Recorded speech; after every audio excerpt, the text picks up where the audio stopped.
तो अभी नेक्स्ट हमारा आ जाता है इसमें वेजाइनल डायफ्राम। तो वेजाइनल डायफ्राम में आ जाता है, जो वेजाइना के अंदर लगाए जाने वाला जो डायफ्राम होता है, ये सॉफ्ट रबड़ का एक डोम के आकार का होता है, स्प्रिंग की तरह होता है ये, यानी कि इसमें छल्ले वगैरह सा होता है ये। और ये जो डायफ्राम होता है ये हमारा अलग अलग साइज का बना हुआ होता है, 50 से 105 mm तक का। और important that the women of the fitted with in the diaphragm of the correct size. और वही ये बहुत ही ज्यादा महत्वपूर्ण है कि किसी भी वुमेन को ये फिट आ जाए और साइज सही हो। 70 से 80 mm जो रिकमेंडेशन होता है मोस्टली केस में, ये 70 से 80 mm का ही आता है। और डायफ्राम जो है वो इंसर्ट किया जाता है वेजाइना में, ये हमारे सेक्सुअल इंटरकोर्स से पहले, और इसमें कवर किया जाता है पूरे के पूरे जो सर्वेक्स एरिया होता है उसको पूरा का पूरा कंप्लीटली ढका जाता है। और प्रिवेंट करता है ये spermatozoa and the entering of uterus, की यूट्रस के अंदर जो है वो स्पर्म वगैरह शुक्राणु वगैरह ना जाए। It most remain place for at last 6 hour after intercourse. और इसको जो है 6 घंटे तक, इंटरकोर्स के 6 घंटे तक जो है वहीं पर रहने दिया जाता है, जैसे इंक्रीज इस द इफेक्टिवनेस, और इसकी इफेक्टिवनेस को बढ़ाने के लिए 6 घंटे तक उसी में रहने दिया जाता है। और कॉन्ट्रासेप्टिव जेली क्रीम जो है वो जरूर यूज करनी चाहिए। जब आप डायफ्राम लगाते हैं तो जेली और जो क्रीम होती है वो हमारी वो दोनों साइड भी लगानी चाहिए। और एक जो है टी स्पून जो है वो same jelly is also placed inside the cup, जो कप है उसके अंदर भी लगानी चाहिए जेली, और उसके साइडों में भी लगा के तब इंसर्ट करना चाहिए, ताकि वो जो है थोड़ा सा रब ना हो और प्रॉब्लम ना हो। ठीक है, तो फेलियर रेट जो है इस डायफ्राम के जेली के ये 12% रहे हैं, यानी कि अगर 100 को दिया गया है ये एक्सपीरियंस करने के लिए तो 12 लोगों का ये मेथड जो है फेल रहा है। Women using the method of 1 year, एक साल में जो औरतों ने जो यूज किया है तो उसमें 12% जो है फेल रहा है, बाकी सब सक्सेस ही रहा है। अब इसके फायदे क्या हैं? ये जो है इंटरफियर नहीं करता है सेक्सुअल इंटरकोर्स में किसी भी तरीके का, और कंपैरेटिवली बहुत ही सस्ता होता है दूसरी चीजों से, और प्रॉपरली यूज्ड क्वाइट इफेक्टनेस, तो भाई इसकी जो इफेक्टिवनेस है वो भी बहुत ज्यादा है। अगर आप इसको प्रॉपरली यूज करते हो तो आपको ये मेथड जो यूज करना आना चाहिए, अगर प्रॉपरली यूज करोगे तो बहुत इफेक्टिव है। डिसएडवांटेज में क्या जाता है? डॉक्टर और nurse required to, that means of the proper size and fitted initially. तो डॉक्टर और नर्स को बहुत ज्यादा जरूरी है ये देखना कि भी किसी भी महिला को इसका जो साइज है वो बिल्कुल फिट आना चाहिए। ठीक है, तो ये डायफ्राम जो लगाया जाता है वो बिल्कुल उस महिला को बिल्कुल फिट आना चाहिए, इस तरीके का डायफ्राम उसको देना चाहिए, नहीं तो नुकसान और खतरा हो सकता है। नेक्स्ट देखते हैं इसमें हम। तो भाई it is difficult to educate of the illiterate women and use the diaphragm. भाई प्रॉब्लम कब आ जाती है? जब जो महिलाएं, उनके लिए बहुत ज्यादा मुश्किल हो जाती है, जो पढ़ी लिखी नहीं है और जो साक्षरता जिनके अंदर नहीं है, उन औरतों को यूज करना डायफ्राम बहुत ही ज्यादा मुश्किल होता है। Not quite suitable if the vaginal muscles do not have enough tone. अगर वेजाइना की मांसपेशियों की टोन जो है वो टाइट नहीं है, अगर मांसपेशियां वहां की लूज हो चुकी हैं तो ये दिक्कत कर सकता है, उनको भी नहीं लगाया जा सकता है ये। दूसरा, after use of most B washed dried and the stored carefully in the between use. तो दूसरा, इसको क्या करना है? इसमें यूज करने के बाद इसको बहुत अच्छे से वॉश करना है, सुखाना है, और अच्छी तरह का बहुत ही ध्यान से इसको स्टोर करके रखना है, और फिर से आप इसको यूज कर सकते हैं। तो इन्फेक्शन होने के खतरे, तो जो चीज यूज हो रही है उसमें इन्फेक्शन होने के खतरे तो बहुत ज्यादा रहते ही हैं। ठीक है, तो नेक्स्ट देखेंगे इसमें। तो भाई अब हम बात करेंगे फोमा टैबलेट। तो भाई फोमा टैबलेट जो होते हैं ये वेजाइना में रखी जाने वाली टैबलेट होती हैं, जो हमारे सप्रेमेटिक एजेंट जो होते हैं, contact with the water and moisture. तो वाटर एंड मॉइस्चर के अंदर जब ये आते हैं, उसके मतलब कि कॉन्टैक्ट में जब ये आते हैं तो ये काम करते हैं। तो ये जो फोमा टैबलेट होती हैं ये जनरेट होती हैं थिक फॉर्म, यानी कि बहुत ही ज्यादा गाढ़े जागे बना देती हैं। और women put the tablet of moisturiser with water deep into the vagina near the external opening of the cervix 5 to 10 minutes before sexual intercourse. तो वही इन्होंने बताया है कि जो महिला होती है उसको इसमें बहुत वेजाइना के बहुत ही अंदर गहराई तक 5 से 10 मिनट पहले, सेक्सुअल इंटरकोर्स से 5 से 10 मिनट पहले वेजाइना के अंदर इस टैबलेट को रखना चाहिए। और ये बहुत ही गाढ़ा झाग जो ये बना देती है, और गाढ़ा झाग जो फॉर्म्स होती है तो स्वम जो होते हैं वो स्वम को रिड्यूस करना स्टार्ट कर देती है, और स्वम जो डेड होना स्टार्ट हो जाते हैं। तो सप्लीमेंटिक एजेंट जो है वो किल करते हैं स्वम को, और एक्शन ऑफ द फोमा टैबलेट है बोथ फिजिकल एंड केमिकल। ठीक है, तो जो फोमा टैबलेट होती है वो फिजिकली और केमिकली जो है अच्छे से एक्शन काम करती है। Form tablet more effective when used with the condoms and same time. तो उसी टाइम अगर फोमा टैबलेट भी रखते हैं और कॉन्डोम्स का भी यूज करते हैं तो ये मोस्ट इफेक्टिव हो जाती है। ठीक है, तो ये दोनों मिलकर जो है कॉम्बिनेशन जब होता है तो मोस्ट इफेक्टिव होते हैं। जेली है, फोमा टैबलेट है, या फिर किसी भी तरीके की क्रीम है, इन सभी के साथ अगर कॉन्डोम्स भी लगा लिया जाए तो मोस्ट इफेक्टिव रहते हैं। एडवांटेज इसका क्या हो सकता है? इजी चीज को आसानी से यूज कर सकते हैं, वुमेन्स के लिए बहुत अच्छी होती है, सेक्स ओनली वंस ऑफ वाइल्स। ठीक है, जो कभी कभार सेक्स करने वाली जो महिलाएं होती हैं उनके लिए बहुत ज्यादा इफेक्टिव होती हैं, usually one side effect and. तो इसमें जो किसी प्रकार का साइड इफेक्ट इसमें नहीं होता है, और इंटरफेयर भी नहीं होता है सेक्स में किसी भी तरीके का। ये इसके फायदे रहते हैं। अब नुकसान क्या क्या होते हैं इसके? डिसएडवांटेज में occasional side effect include irritation, burning and vagina. Vagina के अंदर इसमें जलन हो सकती है, और चुभन हो सकती है, दर्द भी हो सकता है। ये साइड इफेक्ट इसके रहते हैं, क्योंकि झाग वगैरह, जेली की झाग वगैरह से इन्फेक्शन वगैरह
तो भाई ये जो होती है वेजाइना के अंदर, ये एक थिन यानी कि एक पतली सी परत जो होती है ना, वो प्रोवाइड करती है। ठीक है, तो पतली सी केमिकल की परत प्रोवाइड करेगी जो कि स्पर्म को क्या करेगी, डिस्ट्रॉयड करेगी। ठीक है, तो स्पर्म को डिस्ट्रॉयड करेगी, स्पर्म को डिस्ट्रॉयड करेगी और केमिकल एक्शन लेगी, और combination with the mechanical contraceptive condoms diaphragm. तो भाई अगर ये जेल या भी किसी भी चीज को यूज करें ना, अगर कॉन्डोम और डायफ्राम के साथ अगर उसको यूज किया जाए ना, क्रीम और जेली को, तो ये हाईली इफेक्टिव होती है। यानी कि इन दोनों को कॉम्बिनेशन करके अगर इफेक्ट वो करे ना, यूज करे, तो बहुत ज्यादा इफेक्टिव ये रहती है। Use alone they will provide relatively less protection. ठीक है, तो मतलब कि बहुत ही ज्यादा प्रोटेक्शन होती है, प्रोटेक्शन कम जब होती है, एक एक को यूज करते हैं तो कम प्रोटेक्शन देगा, दो चीजों को यूज करते हैं तो ये ज्यादा प्रोटेक्शन देगा, यानी कि कॉन्डम्स को और जेली क्रीम या कुछ भी इस तरीके का यूज करके साथ में। All the chemical barrier they aerosols foam by far of the most effective. तो अभी एरासोल जो होता है, एरासोल फोमा जो होता है, वो बहुत ही मोस्ट इफेक्टिव होता है केमिकल बैरियर के लिए। ठीक है, तो वही नेक्स्ट हम इसमें देखेंगे आगे। तो फिर रिदम मेथड आ जाता है इसके बाद हमारा। तो रिदम मेथड के अंदर तो हमें पता है कि किस तरीके से हमारा रिदम चलता है। तो रिदम में इन्होंने बताया है वीक, जैसे पहला वीक होता है तो वीक में जो मेंसेज आते हैं तो कंसिडर किया जाता है सेफ पीरियड टाइम जो हमारा होता है। तो इसमें during periods women not of the fetals because can not velvet. तो इसमें हमारा वल्वेशन यानी कि जो कि हमारा वुलेशंस होता है वो नहीं हो सकता है। तो इसमें जो जनरल रूल होते हैं, जैसे कि if the day of menstruation से फॉर द वुमेन मंडे, यानी कि मंडे के दिन जो है वुमेन को पीरियड्स आए हैं, तो नेक्स्ट मंडे जो है फर्स्ट रिस्की डे जो है, जो मंडे को हुए हैं तो नेक्स्ट मंडे है will be her first risky day होता है, और Monday following the most risky day will be her last risky day. The period से between the first risky Monday and last risky Monday will be the unsafe periods. Fertile periods of the menstruation cycle are the regular circulations of the safe period in simple but often are the irregular. Such of the case of the calculations of difficult currently of no technique that the can predict. तो इसमें predictions करना होता है। जैसे देख सकते हैं इसमें साइकिल बनाया हुआ, यहाँ से मेंसेस स्टार्ट होते हैं, जैसे कि मंडे रख दिया है ये हमारा। ठीक है, Monday Tuesday Wednesday Thursday Friday Saturday Sunday और फिर ये मंडे होता है। तो यहाँ से हमारा क्या हो जाता है, ये जो वीक स्टार्ट होता है, इस वीक में जो क्या क्या हो जाएगा, इस वीक में प्रेगनेंसी होने का खतरा है। यहाँ से फिर हमारा जो अगला वीक है इसमें भी प्रेगनेंसी होने का खतरा है। ठीक है, तो ये हमारे प्रेगनेंसी होने का खतरा हो गया इन मंडे को, और आगे वाला ये सेफ पीरियड होता है हमारा। ठीक है, तो इसमें जो रामायण गा रखी है इसके अंदर यही बता रखा है बस। ठीक है, तो और ये जो है इसका फेलियर रेट 24% इसका होता ही होता है इस टेक्निक के द्वारा, क्योंकि इसमें कोई जरूरी नहीं है कि भी इसके हिसाब से ही सभी का ओवुलेशन होता है और इसके हिसाब से ही सभी की प्रेगनेंसी होती है। ये रिदम मेथड जो होता है इसमें 24% फेलियर केसेस होते हैं सारे के सारे। ठीक है, तो ये तो वैसे ही इनको रिदम मेथड्स के हिसाब से बता देते हैं ना कितने दिन आए, ये सेफ पीरियड होता है, लेकिन सबके लिए ये सेफ पीरियड्स नहीं होते हैं। ठीक है, तो नेक्स्ट देखते हैं इसमें हम। तभी नेक्स्ट हमारा आ जाता है इसमें ब्रेस्ट फीडिंग। तो ब्रेस्ट फीडिंग क्या होता है, जो माँ बच्चे को दूध पिला रही होती है, तो नेचुरल कॉन्ट्रासेप्टिव इफेक्ट बोला जाता है कि जब तक दूध पिला रही है जब तक प्रेगनेंसी नहीं होती है। Many societies is the main factor regulator of the fertility. ठीक है, तो इसमें बहुत सारी सोसाइटी में ये हमारा रेगुलेटिंग फर्टिलिटी मानी जाती है, और मदर जो है वो इंकरेज किया जाता है उनको ब्रेस्ट फीडिंग के लिए, कि भी जो माँ है वो बच्चे को दूध पिलाती है, कम से कम 1 साल जरूर दूध पिलाए, जो कि हेल्प करेगा बच्चों में अंतर रखने के, बच्चों के जन्म में अंतर रखने के लिए, जो बहुत ही ज्यादा हेल्प करता है। ठीक है, तो बहुत ज्यादा जो है तौर पर इस चीज को अपनाया जाता है। फीमेल स्टरलाइजेशन होता है, जैसे कि फीमेल स्टरलाइजेशन इन्वॉल्व किया जाता है cutting the time of the fallopian tube, यानी कि फोलोपाइन ट्यूब कट करके बंद कर दिया जाता है। स्टरलाइजेशन होता है, नसबंदी जिसको बोलते हैं।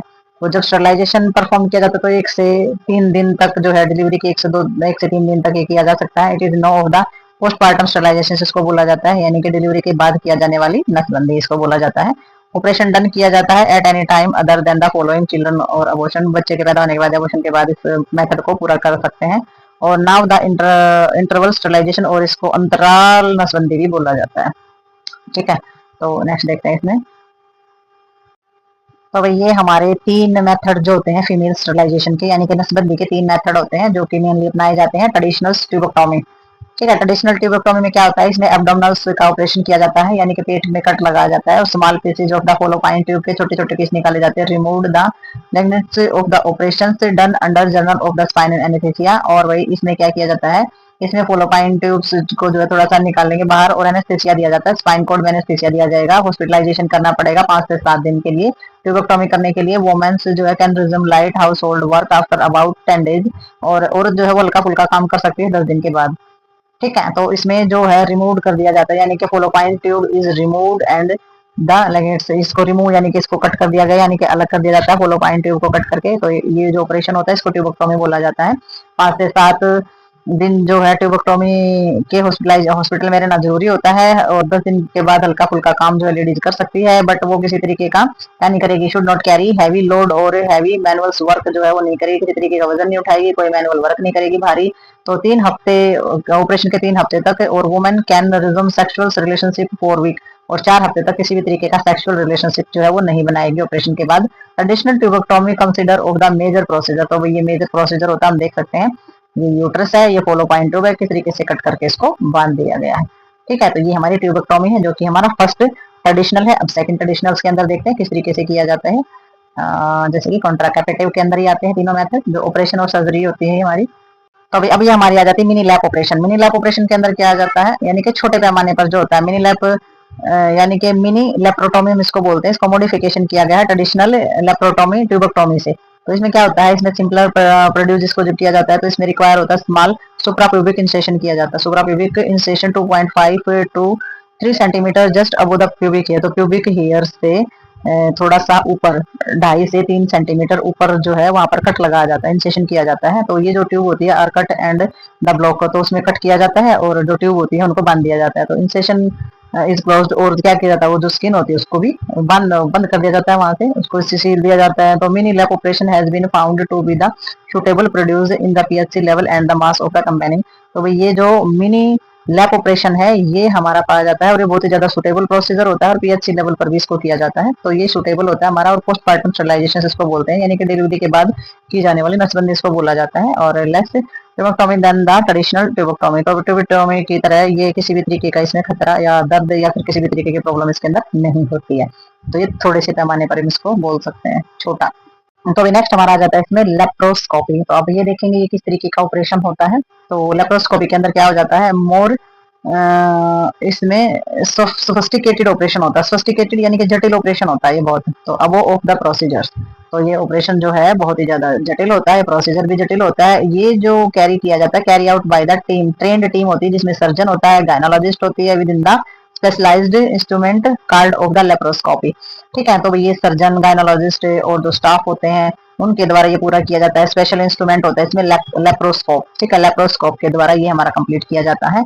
और ये हमारा abdominal first inflated with the gas carbon monoxide nitrogen and air to the push away of the intestine from of the site of operation.